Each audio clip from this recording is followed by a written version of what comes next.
હાંસોટ તાલુકાના અણિયાદરા ગામની નવી નગરીમાં રહેતા રમીલાબેન પટેલ ગત તારીખ 1 એપ્રિલના રોજ ખરીદી કરવા માટે અંકલેશ્વર ખાતે આવ્યા હતા.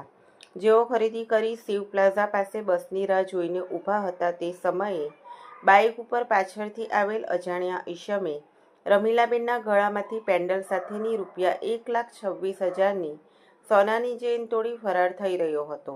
તે સમયે રમીલાબેને બૂમાબૂમ કરતા અન્ય લોકો દોડી આવ્યા હતા. તે દરમિયાન બે પૈકી એક ઈસમે ટોળાને ચપ્પુ બતાવી બાઇક લઈ હાંસોટ તરફ ભાગવા જતા મહિલાએ અન્ય બાઇક સવાર સાથે ચેઇન સ્નેચરોનો પીછો કર્યો હતો, પણ તેઓ ચકમો આપી ભાગી ગયા હતા. તે સમયે પેટ્રોલિંગ કરી રહેલા શહેર એ ડિવિઝન પોલીસની ટીમે ફિલ્મી ઢબે પીછો કરી લબરમુછિયા સહિત 2 ચેઇન સ્નેચરોને ઝડપી પાડ્યા હતા. શહેર પોલીસે મૂળ ઉત્તર પ્રદેશ ખાતે રહેતા અભિષેક પટેલ સાથે અન્ય એક સગીરની ધરપકડ કરી ₹1,26,000ની પેન્ડલ સાથેની સોનાની ચેઇન તેમજ 50,000ની બાઇક તથા 6,000ના 2 મોબાઈલ અને ચપ્પુ મળી કુલ ₹1,80,000 ઉપરાંતનો મુદ્દામાલ કબજે કર્યો હતો. પોલીસે અભિષેક પટેલની સઘન પૂછપરછ કરતા તેઓએ સુરતના ઘોડાદરા વિસ્તારમાંથી બાઇકની ચોરી કરી હતી અને ચોરીની બાઇક લઈને ચેઇન સ્નેચિંગ કરવા આવ્યા હોવાનું જણાવ્યું હતું. શહેર પોલીસે ચોરીની બાઇક પણ કબજે કરી અગાઉ આરોપીઓએ કેટલા ગુનાને અંજામ આપ્યો છે તે સહિતની દિશામાં પોલીસે તપાસનો ધમધમાટ શરૂ કર્યો છે.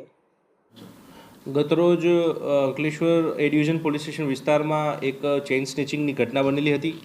એ ઘટના અનુસંધાને પોલીસને પેટ્રોલિંગમાં જ હતી અને પોલીસ દ્વારા જેવી માહિતી મળતા પોલીસે તે ચેઇન સ્નેચરોનો પીછો કર્યો અને દિલધડક પીછો કરી અને આ ચેઇન સ્નેચરોને પકડી પાડવામાં આવ્યા છે, જેમાં એક કાયદાના સંઘર્ષમાં આવેલ કિશોર તથા એક આરોપી અભિષેક કુમાર વિજયકુમાર પટેલ જે મુખ્યત્વે ઇલાહાબાદ શહેર ઉત્તર પ્રદેશના છે તેમને પકડી પાડવામાં આવ્યા છે. તેની પાસેથી મુદ્દામાલ 1,26,500 કે જે સોનાનું પેન્ડલ હતું અને ચેન હતો એ રિકવર કરવામાં આવ્યો છે. આરોપીઓને પકડી પાડવામાં આવ્યા છે. ઘટના એવી બની હતી કે ગઈકાલ સવારે 11થી 11:30ની વચ્ચે મેઇન એ ડિવિઝન પોલીસ સ્ટેશનના રોડ પર આ ચેઇન સ્નેચિંગની ઘટના બની હતી.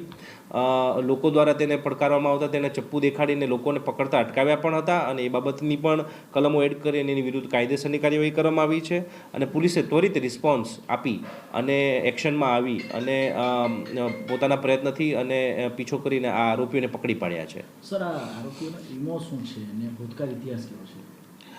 બેઝિકલી જે ચોરીની બાઇકનો એમણે ઉપયોગ કર્યો છે.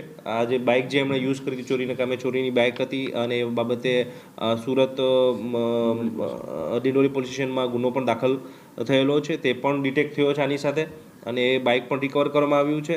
અને આવી ચોરીની બાઇકોને નો ઉપયોગ કરી અને જે વલ્નરેબલ ટાર્ગેટ હોય તેને હથિયાર દેખાડી અથવા પોતે હથિયાર સાથે રાખી અને ચેઇન સ્નેચિંગ કરવાની એમની એમો રહેલી છે. મુખ્યત્વે ભૂતકાળ ઇતિહાસ બાબતે તપાસ ચાલુ છે. અન્ય કોઈ ઇસમો પણ આમાં સંડોવાયેલ છે કે તેની પણ તપાસ હાલમાં પોલીસ કરી રહી છે.